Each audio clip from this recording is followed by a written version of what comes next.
क्या अभी आपके दिमाग में कोई आवाज है जो ये शब्द पढ़ रही है? भले ही आप जोर से न बोल रहे हों, वह आवाज डरावनी और साफ है। वह आपको बता रही है कि यह शुरुआत दिलचस्प है, या शायद ये सोच रही है कि यह इंसान क्या कहना चाह रहा है। इसे मना करने में जल्दबाजी न करें, वह आवाज अभी आपके दिमाग में गूंज रही है।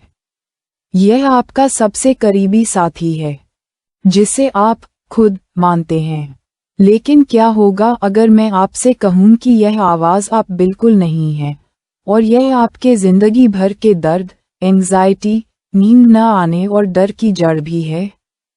यह एक चालाक धोखेबाज है जो आपके सेरेब्रल कॉर्टेक्स पर पैरासाइटाइज कर रहा है। क्या आपको लगेगा कि मैं पागल हूं? इसे अभी बंद न करें, क्योंकि अगले कुछ मिनटों में हम आपको कोई काल्पनिक कहानी नहीं सुनाएंगे या आपको धार्मिक बातें नहीं सुनाएंगे। हम हार्डकोर न्यूरोसाइंस, हार्वर्ड के एक न्यूरोसाइंटिस्ट के दिमाग में हुई एक असल जिंदगी की मुसीबत और उस डरावनी सच्चाई के बारे में बात करने जा रहे हैं जो इस मुसीबत ने सामने लाए। अभी प्लीज एक पल के लिए रुकें और अपने होने को महसूस करें। आप खुद को झांग सान या लीसी नाम का एक इंडिपेंडेंट इंसान समझते हैं। आपका एक पास्ट, एक फ्यूचर, एक बैंक अकाउंट बैलेंस और कल की चिंताएं हैं। आपको लगता है कि यह सब बहुत असली है, लेकिन न्यूरोसाइंस आपको ठंडे दिमाग से बताएगा कि यह सिर्फ आपके लेफ्ट ब्रेन का बुना हुआ एक भ्रम है।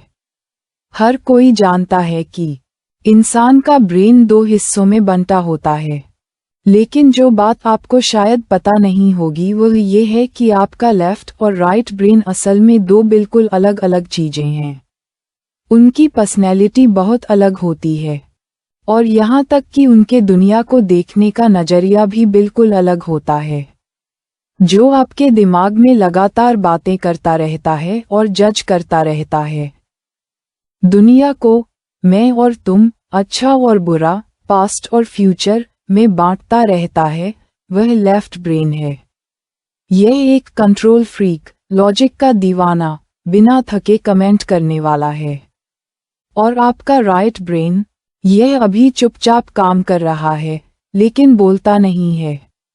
अभी के पल में ये रोशनी, टेम्परेचर और आवाज़ों को महसूस करता है।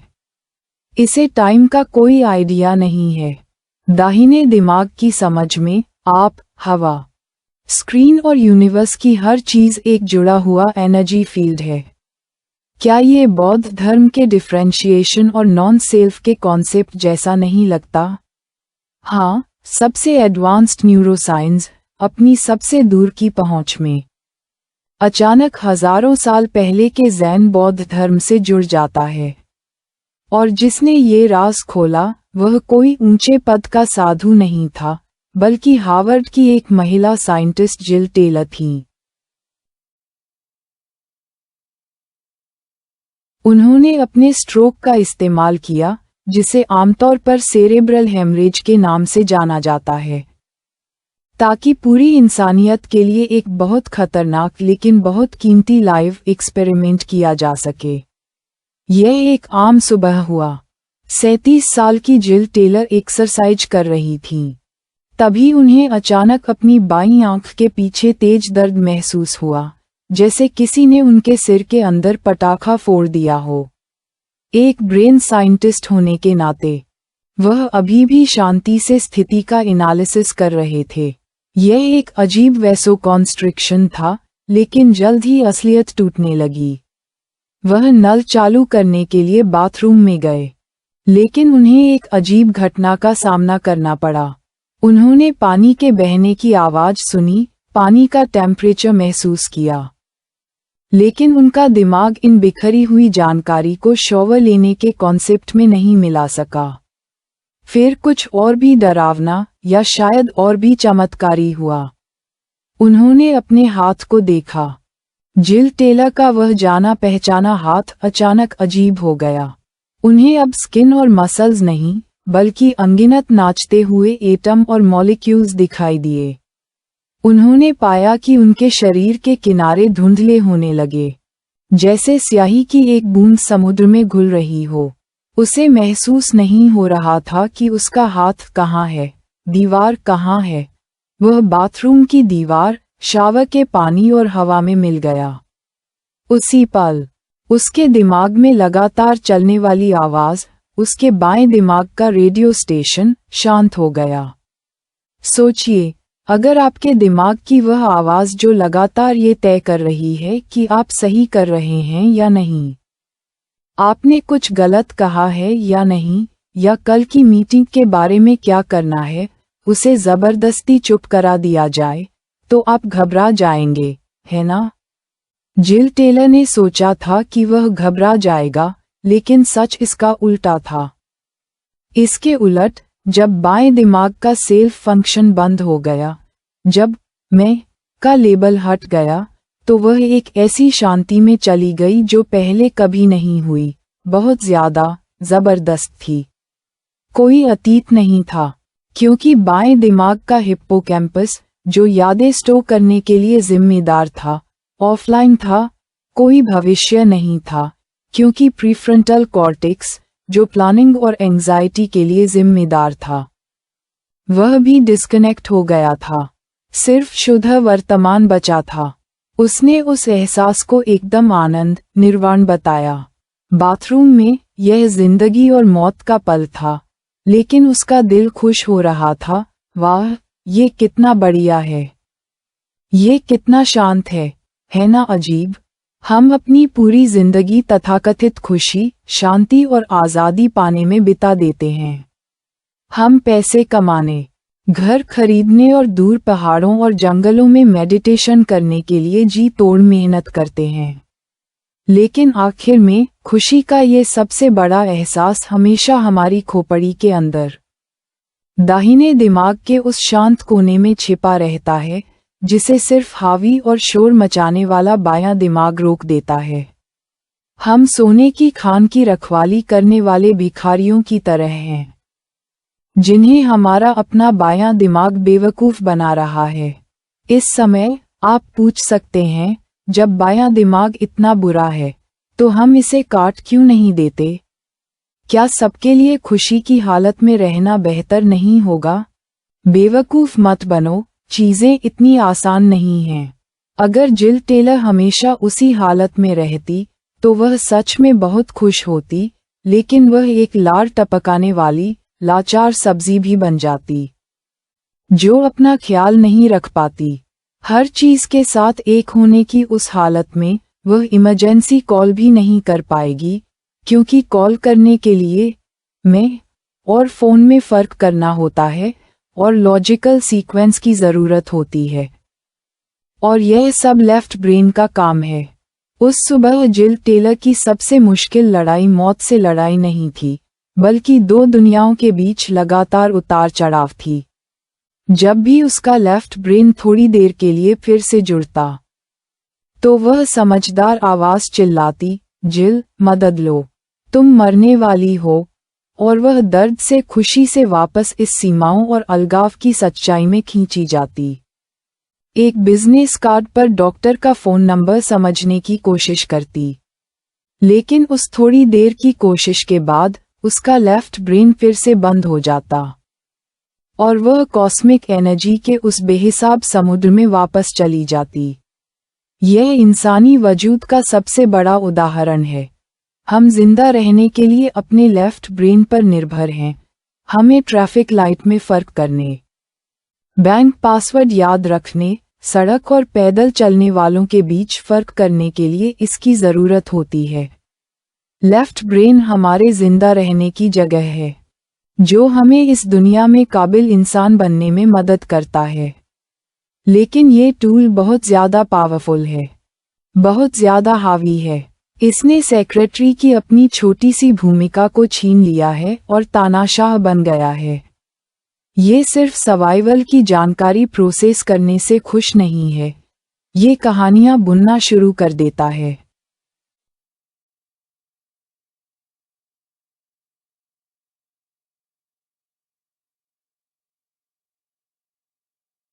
सुनो, आज का पहला जरूरी पॉइंट ये है, तुम्हारा बायां दिमाग असल में एक इंटरप्रेटर है, एक स्क्रिप्ट राइटर जो दुनिया को रैशनल दिखाने के लिए लगातार झूठ बोलता है।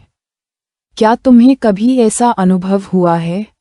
तुम बिना किसी वजह के किसी पर गुस्सा हो जाते हो और बाद में तुम हमेशा 100 वजहें ढूंढ लेते हो क्योंकि उन्होंने गलत टोन में बात की, क्योंकि आज बहुत गर्मी थी।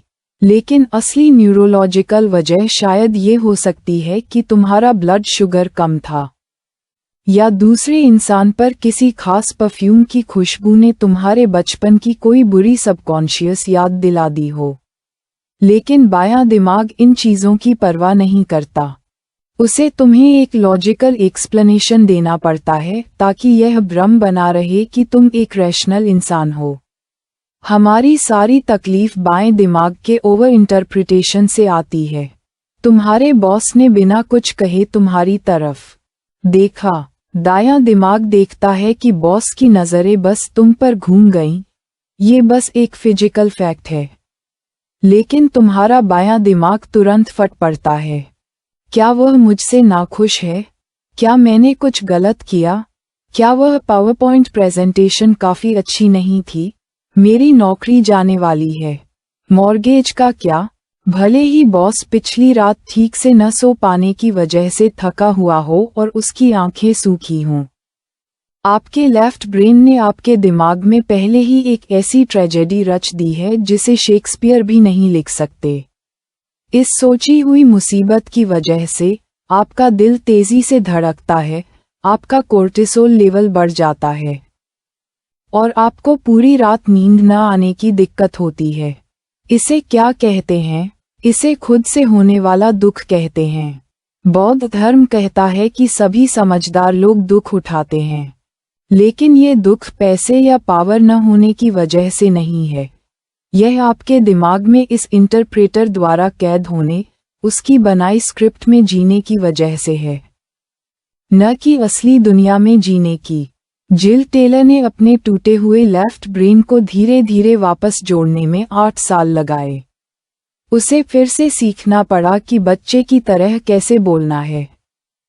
फिर से सीखना पड़ा कि मैं का क्या मतलब है। लेकिन इस वापसी के साथ एक चौंकाने वाला राज भी आया। वह अब अपने लेफ्ट ब्रेन की गुलाम नहीं थी, क्योंकि उसने राइट ब्रेन का आनंद महसूस किया था। वह जानती थी कि यह खुशी भरी दुनिया हमेशा मौजूद है। अब उसके पास भगवान जैसा नजरिया है। वह जानबूझकर नजरिए बदलने का चुनाव कर सकती है। जब वह हाईवे पर ट्रैफिक में फंस जाती है तो उसका बायां दिमाग दहाड़ने लगता है, मैं इतनी बदकिस्मत क्यों हूँ। अगर उसे देर हो रही होती तो वह तुरंत ध्यान देती, फिर अपने बाएं दिमाग से कहती, अरे याद दिलाने के लिए धन्यवाद, लेकिन मुझे अभी परेशान होने की ज़रूरत नहीं है। फिर वह गहरी सांस लेती और अपने दाएं दिमाग पर स्विच करती। तुरंत ट्रैफिक जाम कोई मुसीबत नहीं रह जाता, बल्कि बादलों की तारीफ करने और स्टीयरिंग व्हील की बनावट को महसूस करने के लिए फुर्सत का पल बन जाता। क्या आपको थोड़ी जलन हो रही है? थोड़ी जलन भी? क्या ये सुपर पावर पाने के लिए हम सभी को स्ट्रोक झेलना पड़ता है? बिल्कुल नहीं। जिल टेलर किताबें लिखने, भाषण देने और यहाँ तक कि टेड स्टेज पर एक असली इंसानी दिमाग के नमूने के साथ खड़ी होने के लिए वापस आईं। ये सब हमें ये बताने के लिए कि आपको ब्रेन सर्जरी की ज़रूरत नहीं है। आपको बस अपना दिमाग खोलने की ज़रूरत है। तथाकथित ज्ञान का मतलब दुनियावी मामलों से अलग एक अलौकिक अमर बनना नहीं है, बल्कि अपने दिमाग का मालिक बनना है, उसका शिकार नहीं। चलो एक गेम खेलते हैं। अभी, इसी पल। इस टेक्स्ट के कंटेंट से अपना ध्यान हटाकर अपने बाएं अंगूठे पर ले जाने की कोशिश करें। इसे घूरें, इसका टेक्सचर महसूस करें, अपनी उंगलियों के टेम्परेचर को महसूस करें। अंदर खून की धड़कन महसूस करें। जब आप इस पर पूरी तरह से ध्यान लगाते हैं, भले ही कुछ सेकंड के लिए, क्या आपने ध्यान दिया? आपके दिमाग में वह लगातार चलने वाली बातचीत। उस थोड़ी देर के लिए वह चली गई। कोई मैं नहीं, कोई चिंता नहीं, बस आपके अंगूठे का एहसास। यही राइट ब्रेन मोड है। क्या यह आसान नहीं है? इतना आसान कि यकीन करना मुश्किल है।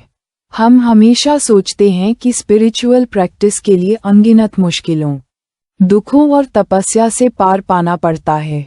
लेकिन स्वर्ग और नर्क के बीच की दूरी सिर्फ कुछ माइक्रोमीटर है, आपके बाएं और दाएं दिमाग के न्यूरल सर्किट के बीच की दूरी।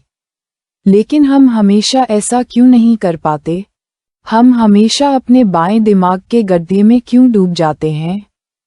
क्योंकि हमें लत लग गई है। हमें दर्द की लत लग गई है। हमें अपने होने का एहसास हो गया है। अगर आप अब भविष्य की चिंता नहीं करते, अब अतीत के बारे में नहीं सोचते, अब दूसरों को जज नहीं करते, तो वह ईगो बहुत इनसिक्योर महसूस करेगा। अगर मैं परेशान नहीं हूं, तो क्या मेरा कोई वजूद है भी? बायां दिमाग अपने होने का दावा करने के लिए टकराव पैदा करता है, जैसे कोई शरारती बच्चा बड़ों का ध्यान खींचने के लिए परेशानी खड़ी करता है। आज इंटरनेट, खासकर सोशल मीडिया, इंसान के दिमाग के बाएं हिस्से के लिए एक बहुत बड़ा त्योहार है। हर ट्रेंडिंग टॉपिक, हर भड़काऊ हेडलाइन, खास तौर पर आपका भरोसा बढ़ाने और आपके बाएं दिमाग के जजमेंट मैकेनिज्म को बढ़ाने के लिए डिज़ाइन की गई है।